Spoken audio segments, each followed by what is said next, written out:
Hello friends, welcome to IT index. आज के video में हम लोग बात करने वाले हैं वायरलेस के अंदर स्टैंडर्ड्स के बारे में। आपने 802 डॉट मल्टीपल स्टैंडर्ड्स के बारे में बहुत सुना होगा, IEEE के बारे में सुना होगा। कई बार आप PDF पढ़ते हैं या किसी वायरलेस के बारे में डिटेल्स पढ़ रहे होते हैं तो उधर लिखे होते हैं 802.11, 802.1Q। VLAN अगर आप याद करो तो VLAN के केस में जब VLAN टैगिंग की बात करते थे तब स्टैंडर्ड्स की बात आती थी 802.1Q। ये स्टैंडर्ड्स होते क्या हैं, स्टैंडर्ड बोलते किसको हैं, और इन स्टैंडर्ड का पर्पस क्या है, ये काम कैसे करते हैं, इन सब के बारे में डिटेल से बात करेंगे। सबसे पहले बात करते हैं कि स्टैंडर्ड्स होते क्या हैं। जैसे आप समझो स्टैंडर्ड्स क्या है, स्टैंडर्ड रूल्स हैं। किसी भी काम को, किसी भी टास्क को परफॉर्म करने के लिए उससे रिलेटेड जो रूल्स बनाए जाते हैं उसे बोलते हैं स्टैंडर्ड्स। जब आप इथरनेट की बात करते हो तो उसके स्टैंडर्ड्स, उसके जो रूल्स हैं अलग हैं। जब आप वाईफाई स्टैंडर्ड की बात करते हो तो उसके रूल्स अलग हैं। जब आप VLAN की बात करते हो तो स्टैंडर्ड अलग है, और जब आप STP की बात करते हो, स्पैनिंग ट्री प्रोटोकॉल, तो स्टैंडर्ड अलग है। इसका मतलब सभी का अपना अपना काम करने का तरीका अलग है, सभी के अपने अपने रूल्स अलग हैं, और उन्हीं रूल्स को बोलते हैं स्टैंडर्ड्स, राइट। ये स्टैंडर्ड्स डिफाइन कौन करता है, कौन क्रिएट करता है स्टैंडर्ड? तो एक ऑर्गेनाइजेशन है IEEE, institute of electrical and electronic engineers. Global organization है, किसी एक कंट्री या किसी एक गवर्नमेंट के अंडर में काम नहीं करता है। ये ग्लोबल ऑर्गेनाइजेशन है जो स्टैंडर्ड्स क्रिएट करता है, रूल्स क्रिएट करता है कि वाईफाई डिवाइसेस कैसे काम करेंगे, स्विचेस आपस में कैसे काम करेंगे, राउटर्स आपस में जो प्रोटोकॉल्स होते हैं वो किस तरीके से आपस में काम करेंगे। तो सभी के अलग अलग स्टैंडर्ड्स। जब हम स्टैंडर्ड की बात कर रहे हैं तो एक बात ध्यान से आप समझो, RFC के बारे में भी आपने पढ़ा होगा, नहीं पढ़ा होगा तो सुना होगा, राइट। आईना के बारे में सुना होगा कि भाई IP एड्रेसेस डिस्ट्रीब्यूटर कौन करता है, आईना करता है। RFC स्टैंडर्ड्स के बारे में आपने सुना होगा। तो ये सब होते क्या है, देखो RFC और आईना ये तो हम डिटेल से ऑलरेडी चैनल पे बता चुके हैं। आपको एक प्रोटोकॉल नाम की प्लेलिस्ट मिलेगी जिसमें आप जाओगे तो अच्छे से आपको RFC की डिटेल मिलेगी। एवरीथिंग RFC होता क्या है, सारी चीज़ों के बारे में पता चलेगा, और बहुत कुछ नया। कई बार आप पढ़ते हो तो RFC कुछ लिखा होता है या 802 डॉट कुछ लिखा होता है तो आप स्किप कर देते हो, उस पर ध्यान नहीं देते, राइट। बट ध्यान देना चाहिए क्योंकि आपको पता होना चाहिए कि इन स्टैंडर्ड्स के बेस पे ही डिवाइस काम करता है, राइट। तो स्टार्ट करते हैं, देखो ध्यान से। IEEE का मीनिंग है institute of electrical and electronic engineers. ये एक ग्लोबल ऑर्गेनाइजेशन है। मैंने फिर बोला ये किसी के अंडर में काम नहीं करता, किसी गवर्नमेंट या आप सोलो किसी कंट्री के अंडर में काम करता हो। ग्लोबली स्टैंडर्ड जो बनाता है ये तो ग्लोबल मार्केट के लिए क्रिएट हो रहे हैं ना, राइट। ओके, अभी मैंने यहाँ पे लिखा है कुछ स्टैंडर्ड्स के नाम आपको बताए जिससे आपको एक आइडिया लग जाए। It is an organization that design standards for vendor inter reachability. जो वेंडर्स का मतलब जो मैन्युफैक्चरर हैं, जो डिवाइसेस बनाते हैं, जिन पे वो प्रोटोकॉल्स काम करते हैं, स्विचिंग वाले प्रोटोकॉल स्विच पे काम करते हैं, right. Wifi protocols wifi devices पे काम करते हैं। तो इन सभी डिवाइसेस के लिए ये किस, वाईफाई वाले आपस में किस तरीके से कम्युनिकेट करेंगे, स्विचिंग डिवाइसेस आपस में किस तरीके से कम्युनिकेट करेंगे, इसके लिए जो स्टैंडर्ड्स क्रिएट किए गए वो स्टैंडर्ड डेवलप किए गए IEEE द्वारा फॉर द वेंडर्स, जो डिवाइसेस मैन्युफैक्चर करते उनके लिए, ठीक। अभी हम इथरनेट की अगर बात करें, कई बार आप पढ़ रहे होते हो, PDF के थ्रू पढ़ने की आदत डालनी चाहिए मुझे लगता है, क्योंकि आप एटलीस्ट वहाँ रीड तो करते हो। सुना सो चीज़ें बहुत ज़्यादा रहती है, लेकिन अगर आप इसके नोट्स बना लोगे तो आपके लिए काफ़ी हेल्पफुल होगा, राइट। इथरनेट की अगर बात करो तो 802.3 ये स्टैंडर्ड है, राइट। किस तरीके से इथरनेट पोर्ट के थ्रू कम्युनिकेशन होता है। Wireless wifi standard 802.11। ध्यान से आप समझो, VLAN टैगिंग ये वही है जो आप स्विच कनेक्ट करते हो, मल्टीपल आपस में दो स्विचेस कनेक्ट कर रहे हो तो ट्रंक क्रिएट करते हो, VLAN टैगिंग इनेबल करते हो कि भाई ट्रंक पोर्ट बनाया है, अब उस ट्रंक पोर्ट से कौन सा VLAN पास होगा और कौन सा नहीं पास होगा, तो VLAN टैगिंग इनेबल होती है। तो उस टाइम पे आपने सुना होगा कि 802.1Q काम करता है, STP स्पैनिंग ट्री प्रोटोकॉल।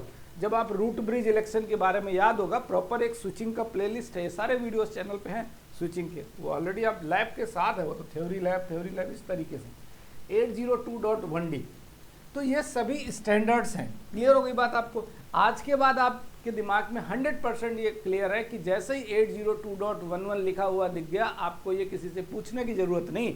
802.11 है, मतलब ये वायरलेस डिवाइस है, ये वायरलेस स्टैंडर्ड बोला जाएगा। जितने भी वाईफाई डिवाइसेस हैं, अगर वो 802.11 को सपोर्ट करते हैं, इट मीन्स इन रूल्स को फॉलो करेंगे जो इस स्टैंडर्ड के अंडर में आते हैं, right. So wireless standards is a set of rules that defines how wireless devices communication with each other। वही बात हम कर चुके हैं कि वायरलेस डिवाइसेस आपस में बात कैसे करेंगे, उससे रिलेटेड रूल्स जो क्रिएट किए गए, that is called wireless standard. ठीक है, देखो अब थोड़ा सा डायग्राम। अब मैंने आपको बताया कि ठीक स्टैंडर्ड्स तो होते हैं, बट इन स्टैंडर्ड्स पे काम कैसे होता है। तो अब आपको फ्रीक्वेंसी पता होना चाहिए, स्पीड पता होना चाहिए, रेंज पता होना चाहिए, चैनल पता होना चाहिए। जब आप वायरलेस नेटवर्क में काम करोगे, कभी आपको वायरलेस बेस्ड नेटवर्क में काम करने का मौका मिला, तो उस टाइम पे आप frequency, band, channel, range, bandwidth, everything, इन सारी चीज़ों की बात करोगे। तो इन कीवर्ड्स को तो समझो कि स्टैंडर्ड्स के अंदर क्या क्या चीज़ें आती हैं, जो स्टैंडर्ड्स बनाए गए वो किस बेस पे बना दिए गए, उसके इंटरनल क्या क्या पॉइंट्स कवर किए जाते हैं। देखो ध्यान से, it tells eight which frequency device will work. ये बता रहा है कि जो डिवाइस है, डिवाइस मतलब जो वेंडर ने हार्डवेयर डिवाइस बनाया है, वो डिवाइस किस फ्रीक्वेंसी को सपोर्ट करेगा, राइट। फ्रीक्वेंसीज आपको पता है, 2.4 क्या है, गीगाहर्ट्ज, जो आप वाईफाई कनेक्ट करते हो फ्रीक्वेंसी ही तो है। 5 गीगाहर्ट्ज क्या है, फ्रीक्वेंसी है। 6 गीगाहर्ट्ज क्या है, फ्रीक्वेंसी है, जिसके थ्रू आप वायरलेस कम्युनिकेशन करते हो, वायरलेस कनेक्टिविटी करते हो, राइट। तो जो स्टैंडर्ड्स है उसमें ये डिसाइड होता है, ये बताता है कि ये किस फ्रीक्वेंसी पे कौन सा डिवाइस वर्क करेगा। क्लियर हो गई। मैक्सिमम स्पीड और बैंडविड्थ ऑफ डेटा ट्रांसमिशन, जो वो डिवाइस है वो कितनी स्पीड सपोर्ट करेगा, कितनी बैंडविड्थ सपोर्ट करेगा डेटा ट्रांसमिशन के लिए। मीन्स आप सोचो, एक स्टैंडर्ड बना दिया गया 802.11 और बोला गया कि ये डिवाइस है, ये 802.11 स्टैंडर्ड को फॉलो करेगा। इट मीन्स 802.11 के अंदर क्या आ रहा है, फ्रीक्वेंसी, उसकी speed means bandwidth, signal, range signal की, सिग्नल ट्रांसमिशन, और उस डिवाइस में कितने नंबर ऑफ यूजर कनेक्ट हो पाएंगे। जब आपके पास एक वाईफाई डिवाइस है, एक राउटर है, तो आप क्या देखोगे इसमें, आपको बोल दिया 802.11 स्टैंडर्ड पे काम करेगा, आपको कुछ समझ में आया नहीं। आपको ये समझ में आएगा 802.11 में क्या डिसाइड हुआ कि ये जो हार्डवेयर डिवाइस है ये फ्रीक्वेंसी कितनी सपोर्ट करेगा, 2.4 गीगाहर्ट्ज, 5 या 6 गीगाहर्ट्ज। इसकी बैंडविड्थ मतलब ये कितनी स्पीड को सपोर्ट करेगा, 400 Mbps या Gbps में जाएगा या 10 Gbps तक जा सकता है, राइट। ये भी क्लियर हो गया। कितनी रेंज सपोर्ट करेगा, क्योंकि हो सकता है कि डिवाइस में मल्टीपल फ्रीक्वेंसी को सपोर्ट कर रहा है, और कौन सी फ्रीक्वेंसी की अपनी रेंज होती है, फ्रीक्वेंसीज की अपनी अलग अलग रेंज होती है। क्लियर हो गई, ठीक है। एंड नंबर ऑफ यूजर्स, भाई डिवाइस, आप कोई वायरलेस डिवाइस खरीदते हो वाईफाई, तो एक राउटर के साथ आप 10 यूजर कनेक्ट कर पाते हो, एक के साथ आप 20 कनेक्ट कर लेते हो, एक के साथ आप कॉर्पोरेट के अंदर जाते हो, कहते हो इस वाईफाई डिवाइस में 50 यूजर कनेक्ट हो जाएंगे। तो 50 यूजर कनेक्ट होने का मतलब क्या है, मतलब वो अलग स्टैंडर्ड को फॉलो कर रहा होगा जिसमें नंबर ऑफ यूजर्स 50 कनेक्ट हो जाएंगे, और कुछ ऐसे होंगे स्टैंडर्ड्स जिसमें लिमिटेशन है कि नंबर ऑफ यूजर इतने कनेक्ट होंगे, राइट। तो ये सारी चीज़ें एक स्टैंडर्ड के अंडर में ही तो आती, ठीक है। देखो ध्यान से, यहाँ पे मैंने थोड़ा सा एक्सप्लेनेशन भी की गई, यहाँ इमेज लगाई है। इमेज लगाने में ये बताया गया कि फ्रीक्वेंसी क्या है, रेंज क्या है, स्पीड क्या है, और नंबर ऑफ यूजर्स किस में ज़्यादा कर सकते हो, किस में कम कनेक्ट कर सकते हो। अभी आपको एक चीज़ का तो आइडिया है, किसका, आपको फ्रीक्वेंसी का आइडिया है, क्योंकि जितने लोग वाईफाई डिवाइस कनेक्ट करते हैं उन्हें ये पता है कि घर के जो होम अप्लायंसेज हैं, राइट, घर में आपका टीवी है, एसी है, राइट, अदर होम डिवाइसेस जो है, ये सभी डिवाइसेस 2.4 गीगाहर्ट्ज फ्रीक्वेंसी पे काम करते हैं।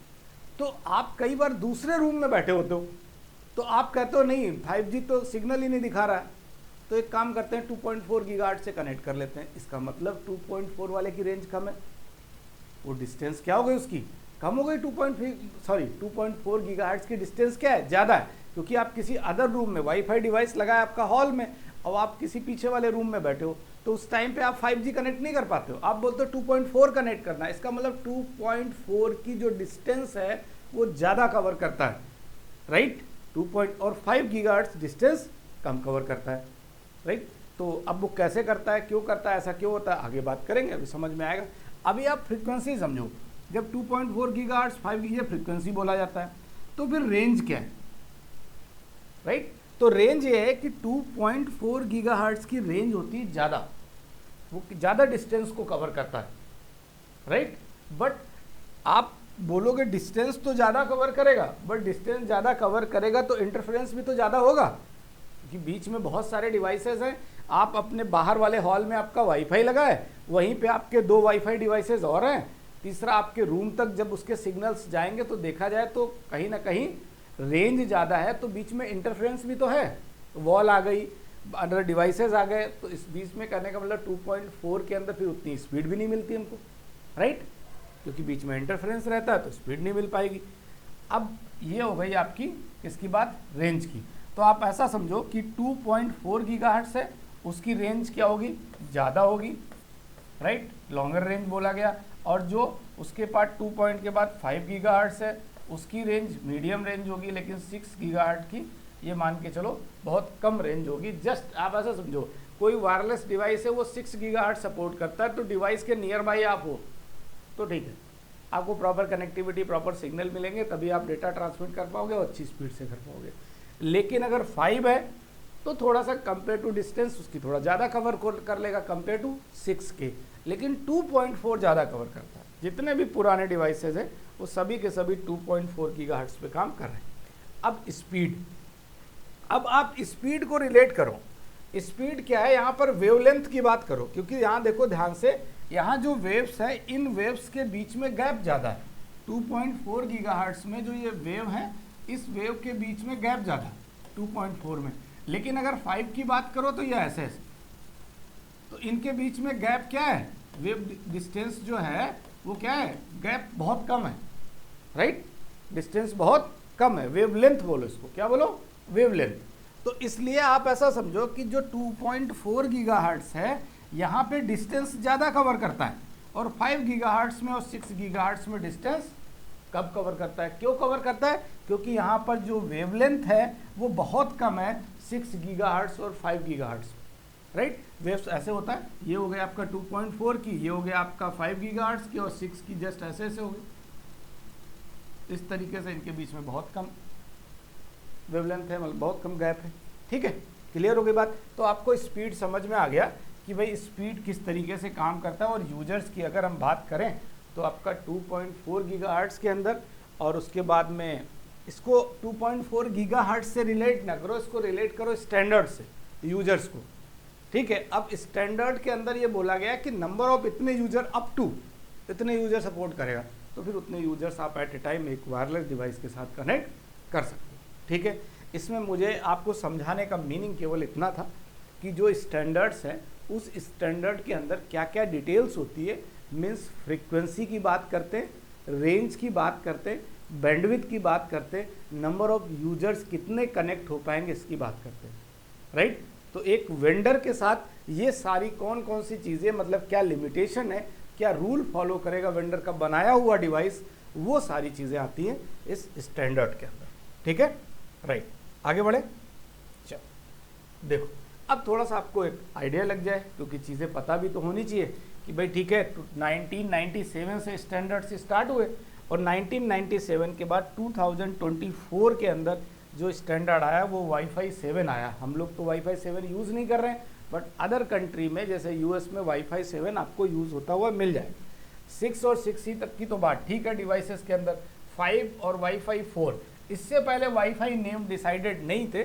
बट अगर मैं स्टैंडर्ड्स के बारे में बात करूं तो 2009 के अंदर जो 119 इसको बोलते थे wifi 4, 802.11ac wifi 5, 11ax wifi 6। अगर आप स्पीड के बारे में बात करो, ध्यान से देखो, इधर आपका mbps की बात केवल वाईफाई 4 तक है, राइट, बट जीबी की बात कहाँ तक आ गई है, 2013 के अंदर जो वाईफाई 5 है इसमें जो मैक्सिमम स्पीड सपोर्ट करेगा 1.3 Gbps, राइट, प्लस मतलब 1 Gbps, इससे ये तो मिनिमम हो गई, मतलब इससे अपर में ही सपोर्ट करेगा। और फ्रीक्वेंसी क्या है 5 गीगाहर्ट्ज़। रेंज के मामले में मैंने आपको बता रखा है, जैसे यहाँ पे रेंज, जैसे आपके दिमाग में ये बात आ सकती है कि सर आपने तो फ्रीक्वेंसी अभी पीछे बताया कि 2.4 गीगाहर्ट्ज़ जो है वो ज़्यादा डिस्टेंस कवर करेगा। बिल्कुल ज़्यादा डिस्टेंस कवर करेगा, बट यहाँ पे जो लो लिखा है वो इसके प्रोस्पेक्टिव में लिखा है, किसके, स्पीड के 2 Mbps है ना, इस वजह से लिखा है कि बहुत लो रहेगा, इसकी रेंज जो है वो बहुत लो रहेगी।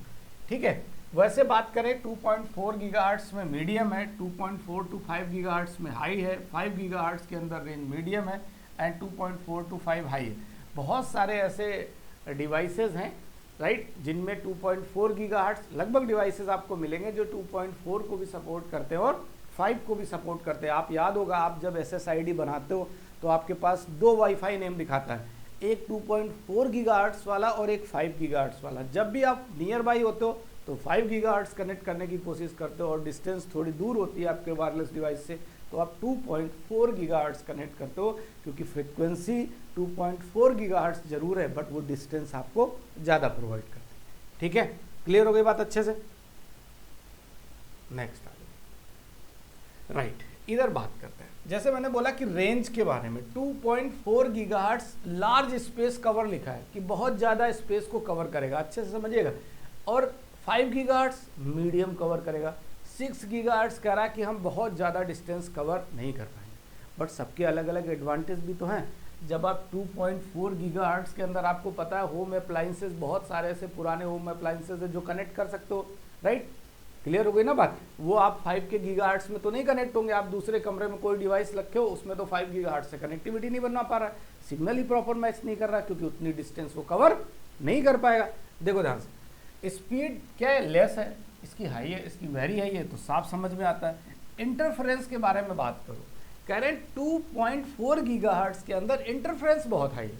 इंटरफेरेंस का मतलब आपके किसी हॉल में वायरलेस डिवाइस लगा है और घर के अंदर 3 कमरे हैं, तो जब तक आप 2.4 गीगाहर्ट्ज़ जब आप कनेक्ट करो उस टाइम पे बीच में ओवन लगा होगा, माइक्रोवेव राइट, उसी बीच में दूसरा कोई डिवाइस मतलब टीवी होगी आपकी, उसी बीच में एसी होगा, वाईफाई, मल्टीपल होम अप्लाइंसेज होंगे, बीच में वॉल होगी, तो देखा जाए तो इंटरफेरेंस तो बहुत ज़्यादा है। इसलिए बोला गया कि इंटरफेरेंस क्या है, हाई है in case of 2.4 gigahertz.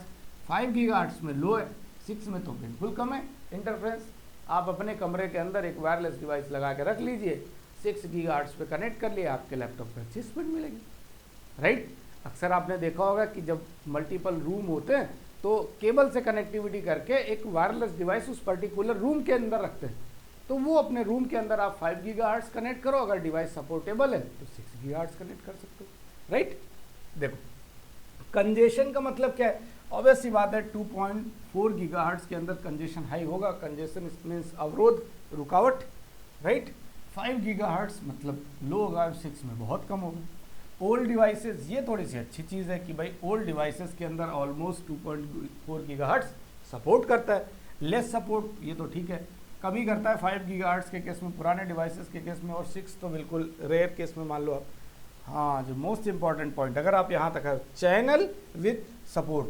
Channel क्या है यार, जब भी हम बात करते हैं नेटवर्क के अंदर और वाईफाई डिवाइसेस के अंदर तो चैनल की बात होती है। अब चैनल है क्या, एक्सेस पॉइंट पे अगर आपने काम कर रहे हो, एक्सेस पॉइंट पे आप काम कर रहे हो, एपीएस पे काम कर रहे हो, तो उस टाइम पे बोलते हैं कि भाई एक काम करो, जो एक्सेस पॉइंट है उसका चैनल शिफ्ट कर दो। ये बिल्कुल चैनल वैसे ही था कि कुछ प्रॉब्लम आ रही है, एफएम वगैरह आप सेट कर रहे हो, वेरिएबल से बोला आप चैनल चेंज करो, इसमें प्रॉपर क्लियर आवाज़ नहीं आ रही, तो आप चैनल चेंज कर लेते हो। चैनल चेंज करने का मतलब जो उसकी फ्रिक्वेंसी है, उस फ्रिक्वेंसी के अपने चैनल होते हैं।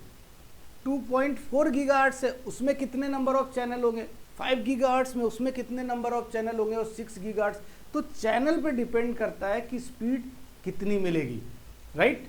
तो बात करेंगे आगे चल के, आप इसको समझिए कि चैनल की जो चौड़ाई होती है, जो चैनल मतलब जिसके थ्रू आप ट्रैफिक पास करते हो राइट, वो कितना होगा, लिमिटेड होगा। ये एक बेटर है और बेस्ट सोल्यूशन है 6 गीगाहर्ट्ज़ के केस में। जैसे ही हम चैनल के बारे में डिटेल से बात करेंगे आपको समझ में आ जाएंगी सारी चीज़ें।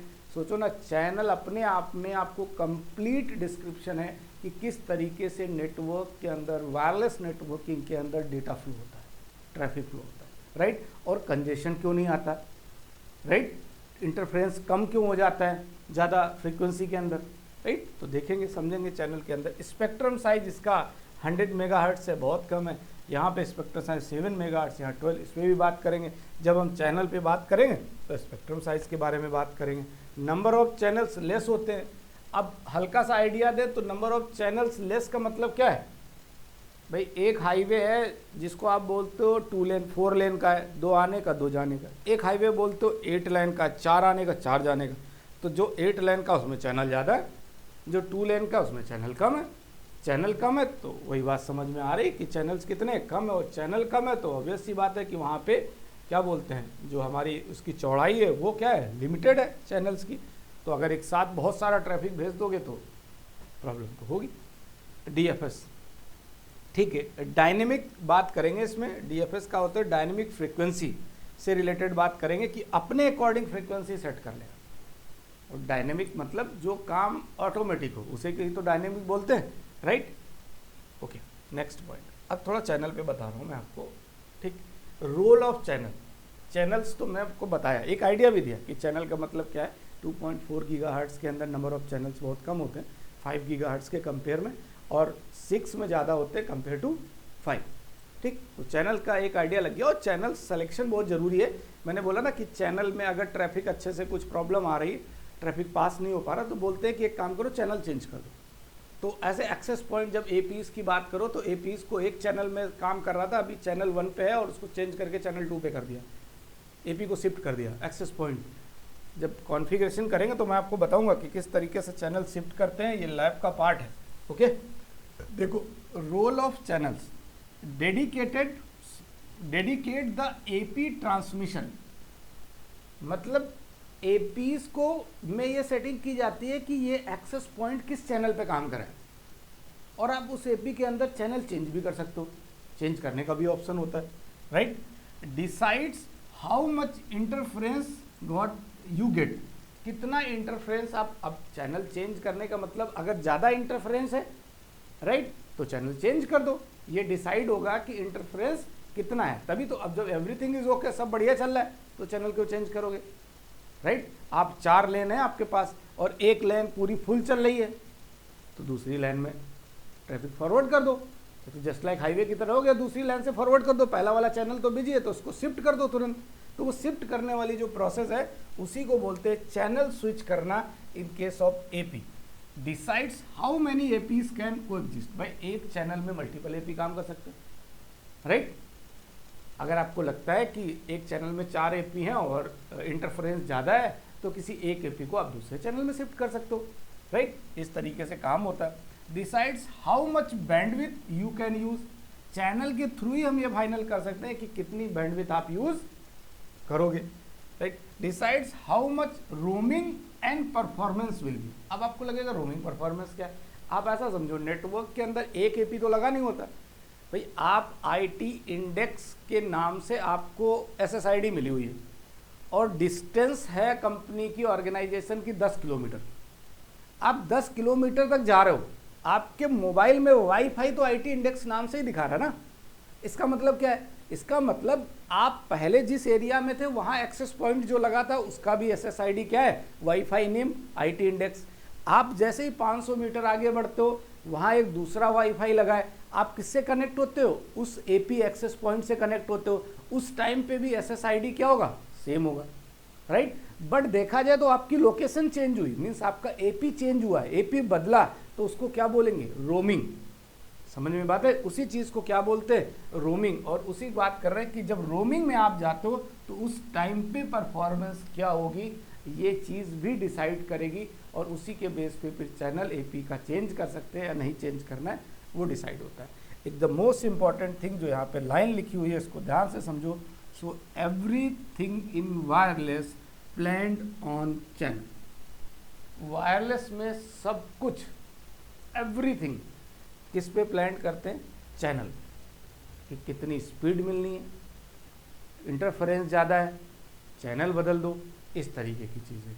चैनल की डिटेल वर्किंग, क्योंकि अब तो चैनल का आपको आइडिया लग गया। देखो, आपको आइडिया तो लग गया फ्रीक्वेंसी का, रेंज का, स्पीड का, नंबर ऑफ यूजर्स का, स्टैंडर्ड्स का, राइट। अब नेक्स्ट पॉइंट पे हम लोग बात करेंगे कि जो चैनल मैंने बताया ये चैनल्स कितने टाइप के होते हैं, किस फ्रीक्वेंसी में कितने नंबर ऑफ चैनल सपोर्ट करता है, और सपोर्ट करने के बाद वो चैनल्स पे जो बैंडविड्थ होती है वो किस तरीके से काम करती है, बात करेंगे हम लोग नेक्स्ट वीडियो के अंदर।